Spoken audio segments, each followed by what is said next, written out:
That's boring, really. Puppet master? What's the verb? Puppeteer? I don't puppeteer. Musical, but I sing a bit, You and he sing enjoyed really that. well, Taron Egerton. I sing okay. That's grammatically interesting. I sing okay. My kids are obsessed with you in Sing. Are they? They love that stuff. Thank you very much. Thank you. No, you're brilliant. Thank you. I don't get recognised from that one very much, obviously, because I'm a gorilla. But yes. I'm so happy here. My experience of Norway is reading Henrik Ibsen, so I thought everyone was going to be really miserable. I am constantly learning that I should go to bed at a reasonable hour. That's something that I hope to learn, you know, maybe in my mid-30s, which is approximately 10 years away, so we'll see how that goes. And I loved English. Shout out, Mr. Francis.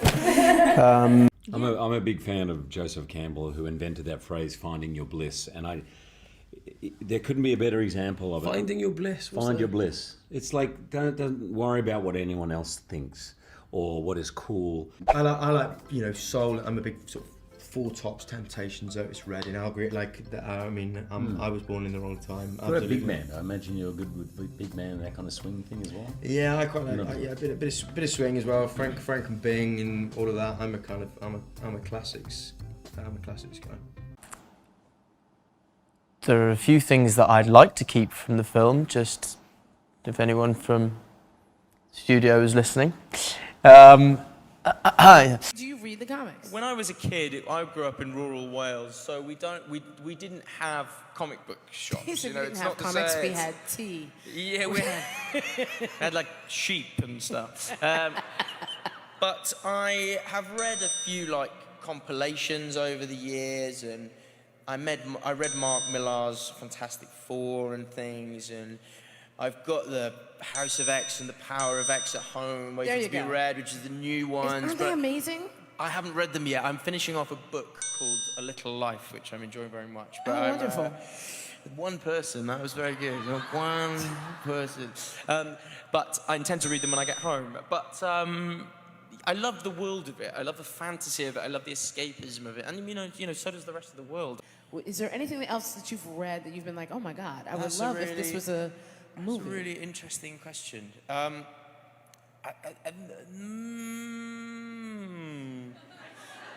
I need you to not sound like a Skeksis when you're thinking of... Do you know, I can't think of anything that immediately springs to mind, but there are things I'd like to see, not necessarily that I would be, not necessarily that I'd be in, but there are things I'd like to see. Mm-hmm. I like, do you know, there's a writer called Haruki Murakami who writes amazing, yeah, maybe some of his things. Wow, yeah, okay. Yeah. All right, look at that. He just hit me with something, okay. I did it in my hometown. I asked someone to be quiet, actually. You were that guy. Well, my father was with me and he hadn't seen it. And someone was chatting and I said, oh, I'm sorry, do you mind if you keep it down? Because I'm him and my... Did you say that? And this is my dad. Did you say that, really? I did, yeah. Well, I did, yeah. What would I like to be a part of that has already come out? Yeah. Oh, come on, Taron. Do I have a time machine? Yes. You can have whatever you want, honey. This is Star Wars, first Star Wars. 100%. Oh. I have dreams where I wake up and my life isn't real. And that I'm not... Oh, like you're in an alternate universe? And that I'm not an actor, and that I dreamt it, and then it's not real. I dream that it's a regular thing I have. And it's never like a nightmare, it's just like, bummer, I'm not really an actor, you know? So all I really want is just for my life as it has become to carry on. I'm happy with the level I'm at, you know, I don't need to be, you know, Harry Styles or whatever, I just want to work, I want to make work I'm proud of, and I want to keep doing it. And I love the fact that I've been lucky enough to do different things. So I've done the spy films and Eddie the Eagle, and I've done a musical, and you know, like, but you don't, that's really sweet. You don't have to do that every time I give it. But like, I love the variety of it. I love being creative, and that's all I want out of life, really, to keep doing that. What frustrating is it now when people ask you to say where you're from? Because you were on Ellen. Yeah. And then you're on Jimmy Fallon. Yes. Is it every other interview somebody goes, so? Well, it's like a party trick, isn't it? The thing is, because I led quite a nomadic existence growing up, we moved a lot because we always rented houses. So I moved a bit. And I don't really feel like my kind of hometown, my identity of where I consider home really clicked until I was about 12, which is when I moved to Aberystwyth, which is, I still, own property that's where I go back to, But I know what you're referring to. So when I was a kid in primary school, I went to Ysgol Llanfair Pwyllgwyngyll o Gerach yn Drobach to Silio o Gwch. Bless you. I know. It's phlegmy. I don't mind saying it. It's cool. I've done cool. it. Yeah, it's cool. It's cool with you here like this. I like it less in front of a big old studio audience. Hey guys, it's me, Shazam. That's literally off on an island, right? Yeah. The Village with the longest name. It's that one. Yeah. Please spare me from having to do it again.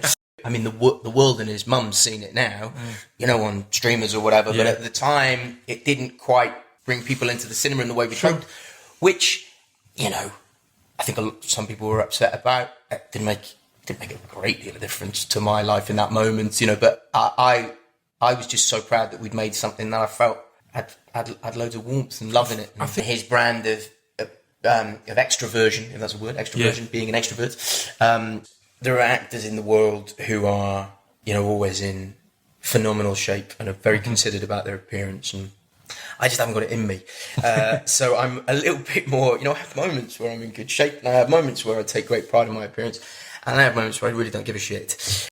It's just fab. It was just such, again, harking back to what we were saying earlier. You'll feel like you're really reaching, I don't know what the bloody word is. It'll feel like stuff's better when it goes by without people noticing. Do you know what I mean? Selfishly speaking, I did really enjoy just kind of disappearing for a while. It was very near my family, and we were able to sort of see them a bit in the garden when the Welsh weather allowed. It doesn't always. Yeah, exactly. But, it was nice. Did a lot of reading and kind of just, I don't know. I think I've had such a manic few years, really. In my 20s, really, have been kind of manic. And I think I felt like as the world sort of came to a halt, I just found that I could sit still a bit more. Yeah. And kind of do things that I hadn't been able to do for a while.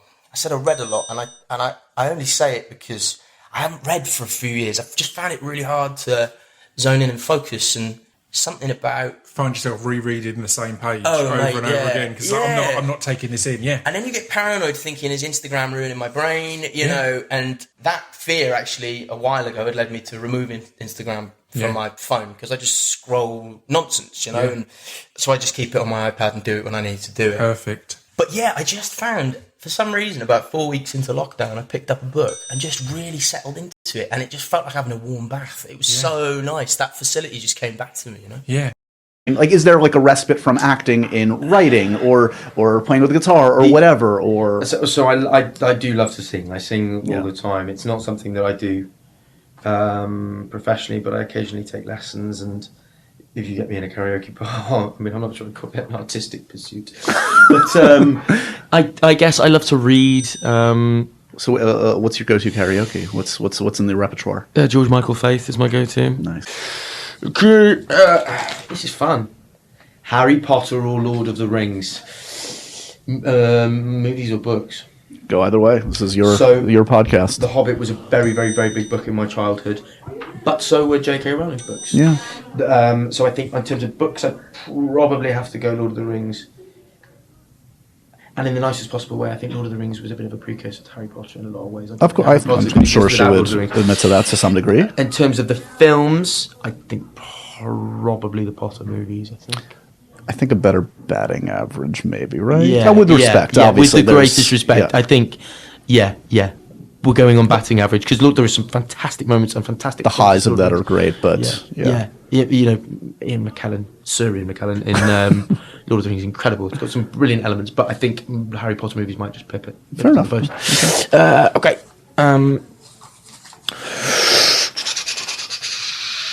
Favourite Godfather movie? Godfather 2, obviously. I've had this I don't know. It's a mood thing for me. It is a mood thing for me. Do you know why it is for me? Because I read the Mario Puzo novel first, and this is going to be sacrilegious to say it, but I read The Godfather before I watched it, and that's unusual. Actually, it's very unusual, and actually, in that classic way, it stopped me from connecting with it fully.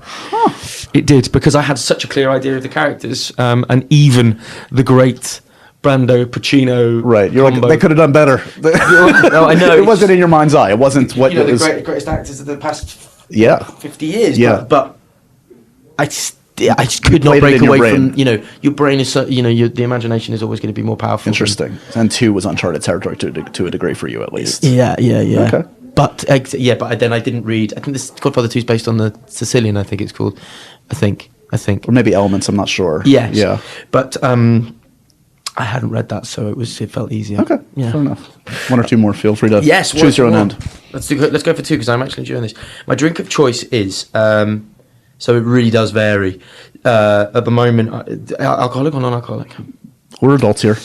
We're adults here. So at the moment, I'm on the soda, vodka, fresh lime. Okay. Thing, It does the trick. Desperately trying to get my abs back. And then, but ordinarily, I am a lager guy. Okay. Yeah. Yeah, not good for the Kingsman diet, probably. Not good for the Kingsman diet. I like Peroni. It's Peroni Italian beer. Let's go with one more. All right, finish strong. No pressure. Finish strong. Zombies or vampires? That's a great finish. So, I love zombie movies.